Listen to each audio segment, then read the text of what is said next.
¿Qué es lo que te hace pensar que el precio de XRP no se va a mover drásticamente de cara a final de 2025? En este canal siempre trato de que invirtamos con lógica y con sentido común y sobre todo entendiendo la tecnología donde estamos poniendo nuestro dinero y también comprendiendo el cambio de sistema financiero que estamos viviendo actualmente. Y normalmente cuando quitamos todo el ruido y las noticias del día a día que nos hacen descentrarnos, el camino queda bastante claro y allanado para entender dónde estamos yendo. Y quiero darte unas pequeñas pinceladas sobre todo esto, ya que actualmente quiero recordar que la demanda de la SEC contra Ripple se ha acabado. Es verdad que faltan ahora mismo unos 57-58 días para que esto se formalice de forma oficial, pero le va a permitir a Ripple trabajar de lleno dentro de Estados Unidos y liberar todos esos NDAs, contratos de confidencialidad que tiene seguramente con muchísimas empresas de este país. Pero además, recordemos, Brad Garlinghouse, el CEO de Ripple, ha dicho muchas veces que el 95% del negocio de Ripple está fuera de Estados Unidos. Por lo tanto, una vez Ripple se arraigue en esta economía, va a estar totalmente entrelazado y va a estar conectando todo el mundo, que es justo el papel y lo que pretende la blockchain, interconectar. Luego, por otra parte, quiero que recordemos, tengamos muy presente que tenemos un presidente pro criptomonedas, la CFTC, la SEC, el Senado, el Congreso, el secretario del Tesoro, el secretario de Comercio, todos son pro cripto, entienden, como ahora vamos a ver, porque este es uno de los vídeos del que si lo ves hasta el final vas a acabarlo entendiendo bastante más sobre qué es la blockchain y sobre lo que está pretendiendo. Es un vídeo que te voy a traer una parte bastante reveladora. Están entendiendo todas estas personas la utilidad, la están comprendiendo y están apostando por ella. Es una realidad. Por lo tanto, ¿qué te hace pensar que el precio de XRP y de las criptomonedas que juegan un papel muy relevante en esta transición no van a tener un cambio drástico en su precio? Yo lo tengo claro. Y con esto quiero empezar con este documento de Bitwise realizado por Matt Hugan y otro integrante de esta gestora de capital, donde analizan muchos parámetros de Ripple, de la XRP Ledger, de XRP, pero el punto que quiero enseñar aquí, pese a dejar este documento en la descripción del vídeo para que lo puedas leer tranquilamente, son los diferentes escenarios a los que Bitwise proyecta el precio de XRP de cara a este mismo año y a los siguientes años, ya bien sea en un hipotético caso muy malo, en un caso bueno y en un caso excepcional. Y podemos ver que para 2025 en un caso excepcional dan 4,48 y para 2030 dan 29,32 y en el peor de los casos 0,13 céntimos. Me imagino que aquí será si esta tecnología acaba totalmente fracasando. Bueno, siempre es interesante lo que pueda decir una gestora de capital como esta, aunque ya digo que es posible que pueda estar equivocado, igual que yo, igual que todos, porque nadie puede predecir el futuro con certeza, pero siempre es interesante conocer este tipo de opiniones. Dicho esto, vamos a empezar por aquí, por este clip de Chainlink, donde una persona en este congreso nos está hablando sobre hacia dónde estamos yendo. Hay una gran variedad de casos de uso que resultan realmente fascinantes. Por ejemplo, pensemos en la facilidad de realizar transacciones internacionales utilizando stablecoins. Esto no solo simplifica procesos, sino también refuerza el papel del dólar estadounidense como moneda de reserva mundial, lo que representa una ventaja adicional. También hay aplicaciones muy interesantes en otras áreas de las finanzas, como el uso de activos digitales como colateral, algo que hablamos antes. Imaginemos un caso concreto, transacciones inmobiliarias. Hoy en día el proceso es lento, caro y está lleno de fricciones, pero si ese proceso se migra a la blockchain, podría transformarse por completo. Por ejemplo, actualmente es impensable pedir un préstamo sobre el valor de tu vivienda por solo $5.000, porque los costes asociados al trámite superan el interés de pedirlo. Nadie lo haría. Pero si digitalizamos y llevamos ese proceso a la cadena, todo cambiaría. Empiezan a aparecer casos de uso en los que este tipo de préstamos sí tendrían sentido, especialmente para consumidores que necesitan acceso rápido a capital, pero no tienen liquidez, aunque sí disponen de la equidad acumulada en su propiedad. Y esto es solo un ejemplo. Hay una infinidad de posibilidades y casos de uso similares donde la tokenización y la tecnología blockchain pueden democratizar el acceso al crédito, reducir los costes y mejorar la eficiencia para millones de personas. Como ves, estas personas entienden y comprenden hacia dónde estamos yendo y están poniendo el foco realmente en dónde tienen que ponerlo, porque una de las partes es el cumplimiento normativo, como ahora veremos, pero primero quiero dejarte las palabras de Donald Trump Jr., donde está hablando de la utilidad. Todo tuyo. Creo que la utilidad general es clave, y de hecho todos ya han mencionado este punto de una u otra forma al hablar de la tenencia de bonos del tesoro, o al observar los ataques recientes al sistema del petrodólar en los últimos meses. La utilidad real representa la estabilidad que Estados Unidos necesita, pero como dirían Zack y Chase, si usamos la analogía de películas, en los últimos 2 años hemos estado constantemente intentando crear algo que, en teoría, debería ser simple, pero no siempre lo es, especialmente si no llevas una década metido en el sector. Se trata de construir una utilidad real, una experiencia que sea sencilla de usar, algo que incluso alguien como yo, casi un boomer promedio, pueda entender y usar fácilmente. Ese es mi objetivo. Obviamente, puedes apuntar alto, trabajar con activos duros como inmuebles o cambiar al sistema bancario desde la raíz, pero si no haces que todo esto sea comprensible y accesible para el resto del mundo, no sirve de nada. Esto no es algo místico y no es el mundo de las meme coins en el que mi hijo está todo el día metido. La verdad es que este espacio es una de las mejores herramientas educativas que existen hoy para enseñar a los jóvenes sobre emprendimiento, para que entiendan cómo funcionan estos sistemas. Es más rápido, más emocionante, y una vez que están involucrados, incluso con una pequeña inversión o stake, empiezan a prestar atención de verdad. Veo chicos de la edad de mi hijo, 15, 16, 17 años, que pueden hablar de liquidez y economía mejor que amigos míos que se graduaron conmigo en Wharton y llevan 25 años trabajando en Goldman Sachs. Es alucinante. Y por eso creo que la utilidad debe ser la prioridad número 1. Si logramos que todo esto sea fácil de usar en un no-brainer, en una decisión obvia, creo que ya estamos muy cerca al borde de lograrlo. Solo necesitamos desmitificar algunas cosas, quitar ese halo de misterio que hace que la gente piense que si participas en esto estás apostando o especulando. No lo estás. Estamos hablando de activos reales respaldados por bonos del Tesoro de Estados Unidos, tan seguros como una cuenta bancaria, pero sin toda la ineficiencia, sin los procesos arcaicos, sin los miles y miles de personas en el sistema cobrando sueldos enormes por hacer. Bueno, con todo el cariño, algunos son amigos míos desde hace años, pero ya ni siquiera sé qué hacen exactamente. Y es verdad, lo decimos entre risas, pero hay trillones en costes y de desperdicios solo por mantener vivos estos sistemas obsoletos. Y como decía Chase, el sistema bancario ha logrado mantenerse unido porque sabe perfectamente que si no lo hace, la gente encontrará alternativas. Han mantenido un monopolio ineficiente que además ha discriminado en funciones de narrativas, etiquetas socioeconómicas y demás filtros, decidiendo quién accede a los beneficios y quién no. Pero si podemos crear utilidad real, si podemos crear un sistema justo, entonces el cielo es el límite para todo esto. Por eso, lo que estamos construyendo no es simplemente una nueva herramienta o gadget para hacerlo un poco mejor que el resto. Lo que estamos haciendo es reunir a todos, consolidar las mejores ideas, las mejores plataformas, porque esta tecnología es increíble. Y quizás una parte del valor que aportamos sea precisamente hacer que todo esto sea accesible y seguro para el consumidor minorista promedio, que no están familiarizados como la gente en esta sala, que todavía siente que hay algo misterioso en el mundo. Si logramos simplificarlo, les damos esa utilidad que están buscando, entonces eso, para mí, es la pieza clave para que todo esto funcione, y creo que ya estamos ahí, estamos en ese punto. Ahora, quiero dejarte este otro clip del senador Tim Scott. Todo tuyo. Charles ha sido de gran ayuda para mí, especialmente para entender y valorar la complejidad de todo esto. No se trata simplemente de commodities frente a valores, va mucho más allá. Comprender y apreciar la magnitud de la oportunidad que existe para crear un mercado con una estructura adecuada es algo realmente importante. Una de las ideas que él propuso fue: ¿por qué no reunimos a toda la industria en una sala enorme, como la Russell 325, y le damos 3 semanas y les encargamos que diseñen una estructura de mercado clara?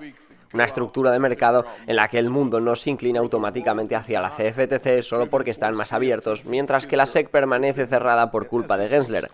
La idea es: entendamos bien este nuevo terreno y demos a la industria la oportunidad de participar activamente para construir un sistema justo, en lugar de seguir atrapados en uno que durante años ha sido sistemáticamente injusto. Y antes de seguir, quiero hacer un paréntesis muy rápido porque esto os va a interesar seguro. Coinex está lanzando una competición de trading brutal, donde es bastante probable que salgas ganando dinero real.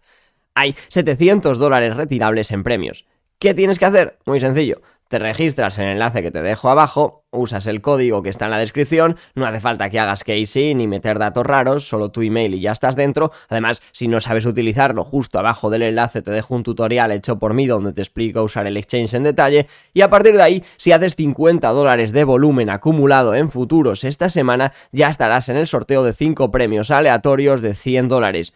Y si eres el que más volumen mueve, te llevas $200 directamente retirables reales, y solamente esta competición es entre todos los que entréis por mi comunidad, por mi enlace.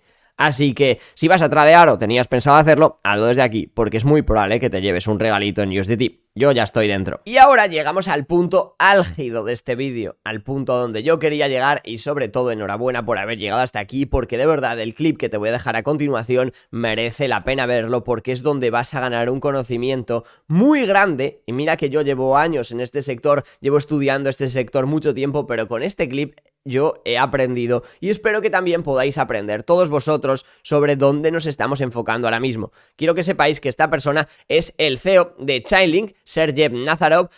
Bueno, pese a no ser de Ripple, me parece muy interesante hoy traerte una presentación completa de un integrante tan importante como este en la industria, que además recordemos que también estuvo en la mesa redonda de la Casa Blanca hace un par de semanas. Todo tuyo el clip. Me hace muchísima ilusión volver a estar aquí con ustedes en Washington y estoy realmente emocionado e impresionado por el enorme cambio que ha ocurrido en torno a nuestra industria. He venido varias veces este año y he visto un giro muy importante, no solo en la percepción, sino también en la voluntad real de tomar acción. Estoy totalmente de acuerdo con Cody y el equipo de la Cámara de Comercio Digital. Esta es una oportunidad única para que nuestra industria se estructure de forma adecuada. Y debido al papel tan dominante que tiene Estados Unidos en el sistema financiero global, creo que cualquier decisión que se tome aquí resonará en todo el mundo. Las decisiones que se tomen en los próximos 18 a 24 meses van a moldear nuestra industria, tanto en Estados Unidos como a nivel global. Quiero compartir con ustedes algunos principios que utilizo para pensar cómo debería desarrollarse esto y cómo podría posicionarse Estados Unidos dentro del sistema financiero global ahora que estamos entrando en una nueva era de transacciones basadas en Web3. Hay tres principios fundamentales que, en mi opinión, deberían guiar cualquier sistema financiero y especialmente el de Estados Unidos en esta transición. El primero es el origen de los activos, ya que es muy valioso que los equipos regresen a Estados Unidos, pero aún más importante es dónde se originan los activos. Si los activos digitales se emiten y se originan dentro del sistema financiero estadounidense, por ser este el más confiable en cuanto a métodos de emisión, entonces Estados Unidos se convertirá en la fuente principal de activos digitales, incluso si luego estos se envuelven, tokenizan o empaquetan de otras formas. Este debería ser el indicador clave de éxito. ¿Qué porcentaje del sistema financiero Web3 está respaldado por activos emitidos en Estados Unidos? Por ejemplo, en el mundo de las stablecoins, más del 90% del respaldo subyacente proviene de activos estadounidenses. Eso es exactamente lo que quisiéramos ver también en otras clases de activos digitales. En segundo lugar, tenemos la automatización del cumplimiento normativo. El cumplimiento regulatorio representa el mayor coste en cualquier transacción. Si no se reduce el coste, da igual los activos que sean los mejores, ya que la fricción para adquirirlos será demasiado alta. Lo positivo es que hoy es posible automatizar este cumplimiento como nunca antes, y no se trata de eliminar regulaciones, sino de hacer que se cumplan de forma más eficiente, confiable y con menor costo. Esto facilitaría la compra, tenencia y reventa de estos activos, permitiendo que el sistema financiero de Estados Unidos ofrezca los mejores activos con la mayor transparencia gracias a las pruebas de reserva de composición y al mismo tiempo reduciendo el coste y la complejidad para compradores internacionales desde lugares como Dubái, Singapur o Hong Kong. El resultado sería una entrada neta de capital hacia la economía estadounidense, que es precisamente lo que busca Estados Unidos y lo que esta transición a un sistema financiero global impulsado por Web3 puede facilitar. Y el tercer punto es ganar cuota de mercado en la nueva era financiera. La gran pregunta es, cuando el mundo pasó de un sistema financiero basado en papel a uno basado en Internet y bases de datos, ¿cómo logró Estados Unidos aumentar su liderazgo y su cuota de mercado global? Y ahora, con el paso del formato a Web3, ¿volverá a ocurrir lo mismo? Si la respuesta es afirmativa, el sistema financiero estadounidense ganará aún más relevancia a nivel global, pero si no logra adaptarse podría perder parte de su dominio en esta nueva era. El último punto crítico en la relación de Estados Unidos con DeFi, las fintech y también con las instituciones tradicionales se trata de una cuestión clave, la distribución. Todos los mercados financieros dependen de que haya demanda. Por eso la distribución y la capacidad de cualquier persona en cualquier lugar del mundo que pueda acceder a esos mercados es extremadamente valiosa y poderosa. Las comunidades DeFi, FinTech y también las instituciones pueden jugar un papel enorme en el proceso. ¿Cómo? Tomando esos activos con bajo coste de transacción y bajo coste de cumplimiento regulatorio y actuando como canales de distribución global, permitiendo que el capital fluya hacia el sistema financiero de Estados Unidos.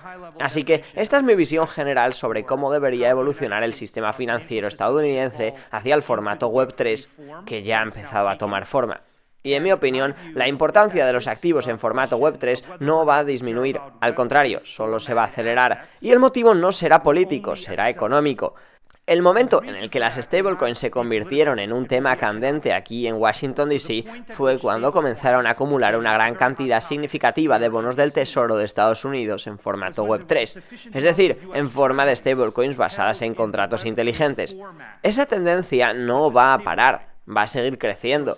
Actualmente la cantidad de bonos del Tesoro estadounidense que se mantienen en este tipo de formato ya supera a países como Arabia Saudí o Corea del Sur e incluso puede que ya esté más arriba, pero lo importante es que siga aumentando. Llegará un momento en el que las stablecoins sean los principales tenedores de bonos del Tesoro de Estados Unidos, convirtiéndose en la forma más común de usar y poseer dólares estadounidenses. Por eso, la misma lógica se extenderá al resto de activos: fondos tokenizados, acciones tokenizadas, materias primas tokenizados, inmuebles tokenizados, todos los tipos de activos tokenizados. Una vez que estos activos representen un porcentaje suficiente alto del mercado, el sistema político y gobierno tendrán que abordarlo porque será percibido como un riesgo o como una oportunidad. Y nuestro trabajo, como participantes clave en esta industria que llevamos años empujando esta revolución, es unirnos y asegurarnos de que los gobiernos del mundo vean esta industria como una oportunidad. Tenemos que trabajar con ellos para crear normativas, leyes, vías legales que permitan que toda esta actividad económica beneficie directamente a sus economías. Esa es mi opinión, la vía correcta y lógica, y es exactamente lo que todos estamos intentando aquí en esta conferencia. Ahora bien, ¿cómo lo logramos realmente todo esto? ¿Cuáles son los requisitos clave que deben cumplirse? El primer requisito para emitir cualquier activo es que sea confiable. Y el sistema de Estados Unidos es conocido precisamente por su alta fiabilidad. Entonces, el primer reto es ¿cómo se realiza la emisión o minting inicial de un activo? Cuando se crea una criptomoneda, muchas veces no tiene conexión con el mundo real. Es simplemente algo que se genera en una blockchain y adquiere valor porque existe en un mercado. Algunas tienen valor de utilidad, pueden usarse para pagar ciertos servicios, pero muchas otras no lo tienen. En cambio, cuando hablamos de activos reales representados en la blockchain, estamos hablando de representar activos subyacentes reales en la cadena. Y debemos asegurarnos de que esa representación en blockchain esté correctamente vinculada al valor real subyacente, de modo que no se puedan generar más tokens de los que se respaldan en el mundo físico. Es decir, hay que evitar el minting infinito. Los activos que se emitan dentro del sistema financiero de Estados Unidos deben poder generarse solo en la medida en la que estén respaldados por un valor real. Para lograr eso se necesitan tecnologías como prueba de reservas, prueba de composición y la capacidad de demostrar y conectar el activo del mundo real con su representación digital en la cadena. En otras palabras, se necesita sincronizar la reserva de fuerzas de la cadena con su representación en la blockchain. El segundo reto es la emisión secundaria o minting en otras cadenas, cross-chain. La industria blockchain está altamente fragmentada y no vamos a tener una sola blockchain global, al igual que hoy no tenemos una única base de datos mundial. Cada entidad tiene su propia base de datos y todas se conectan entre sí mediante protocolos como TCP/IP. Y eso es lo que permite la existencia de Internet. Con las blockchains ocurre algo similar. Si creas un token y lo conectas de forma confiable a un valor subyacente, tu siguiente tarea será distribuirlo, es decir, llevar ese token a otras cadenas. Y para lograr eso, se necesita algo llamado protocolo cross-chain o protocolo de interoperabilidad entre cadenas. Ese protocolo cross-chain entre cadenas deberá permitir básicamente la emisión del token en cientos o miles de otras blockchains. Y si alguien manipula ese proceso de emisión, ocurre lo que se conoce como un bridgehack, un ataque a los puentes de interoperabilidad. Y ese tipo de hackeo reduce tanto la fiabilidad real como la percepción de fiabilidad del activo subyacente. Por eso es esencial resolver el problema de cómo llevar un activo que fue originalmente generado dentro del sistema financiero estadounidense hacia muchas otras cadenas y sistemas financieros globales. Para esto existen soluciones como el CCIP, Cross-Chain Interoperability Protocol y otros sistemas que permiten transacciones entre cadenas de forma compatible con las regulaciones. Este es un desafío que absolutamente debe resolverse para que la distribución de activos sea realmente confiable, porque si emites el activo correctamente pero luego se pierde o es vulnerado en algún bridge hack, ese no es un activo fiable.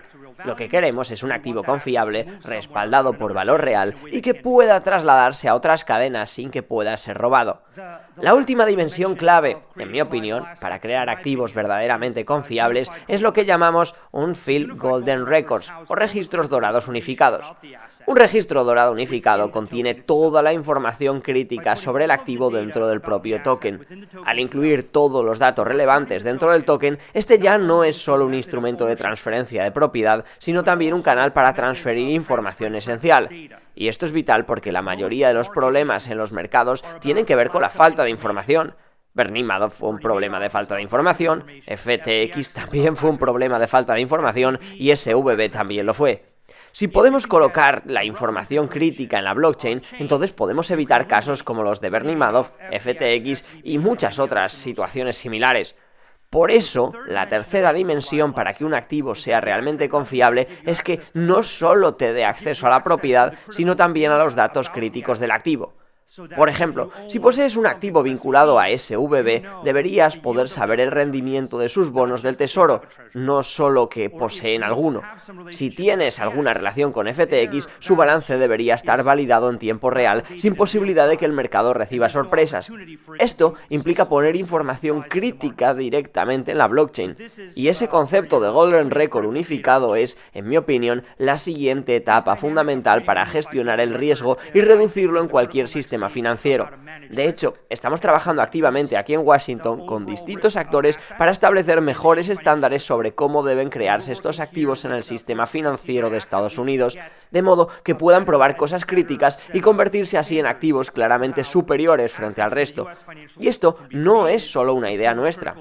En una presentación reciente del Tesoro estadounidense a finales del año pasado, se habló justamente sobre ese modelo, una capa central Core Ledger y una capa de servicios Service Ledger para cada token, cada una con información diferenciada.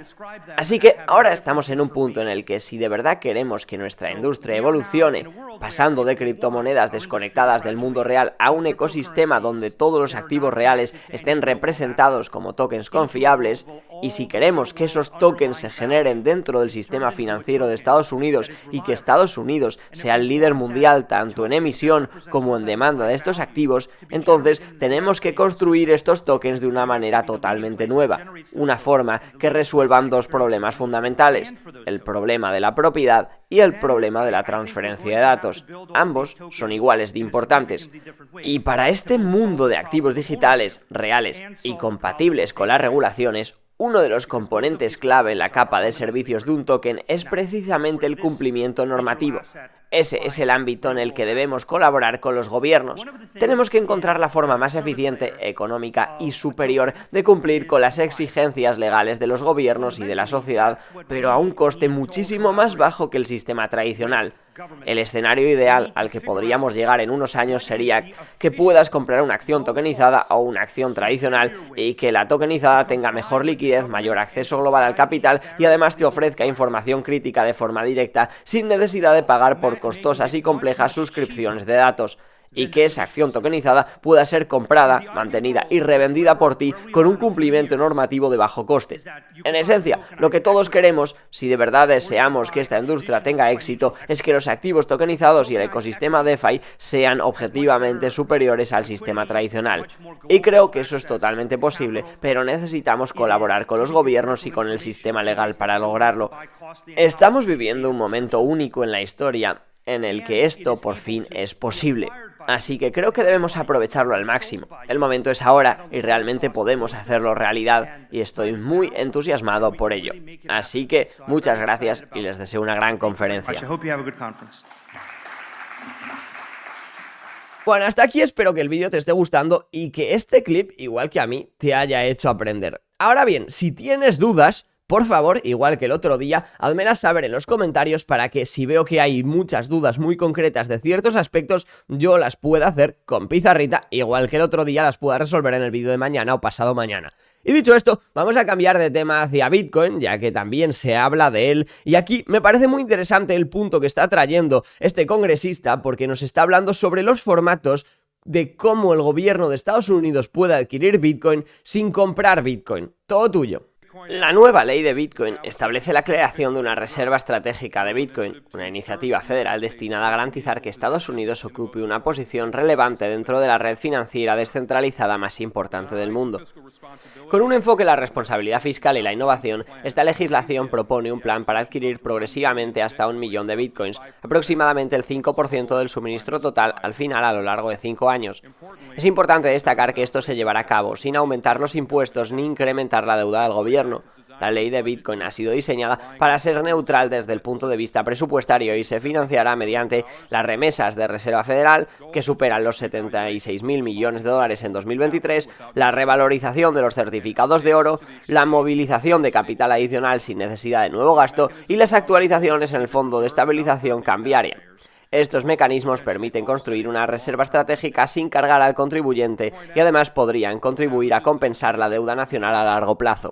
Y ahora, aquí también tenemos a la senadora Cynthia Lummis que, bueno, ella sigue R que R con que Bitcoin es la solución, pero en realidad, si lo pensamos, aquí no es que esté luchando entre Bitcoin y la utilidad. No tiene nada que ver, simplemente hay una parte de este engranaje que se está centrando en la utilidad y en soportar las finanzas dentro de una blockchain y DLT y en todo el aspecto tecnológico y en todo el aspecto de cumplimiento, pero hay otro aspecto que se está centrando más en la reserva estratégica, en cómo sanear la deuda de 36 trillones de dólares del gobierno de Estados Unidos. Y oye, si no lo empezamos a entender como una competencia, sino que como que cada uno está centrado en lo que necesita estar centrado, pues realmente empieza a tener un poco más de sentido. La senadora Cynthia Lummis no creo que piense que Bitcoin es el santo grial para transaccionar, para usar como colateral, para tokenizar tu casa, para etcétera. No, por supuesto que no, pero sí que piensa que Bitcoin es un activo que con poco dinero, entre comillas, se puede hacer que suba de valor y puede ayudar a sanear la deuda de Estados Unidos y obviamente Estados Unidos, con los Bitcoins que tiene y los Bitcoins que pretende tener, obviamente puede posicionarse de una forma muy agresiva y muy clara frente al resto de países alrededor del mundo. Ese es su punto, yo creo. Todo tuyo.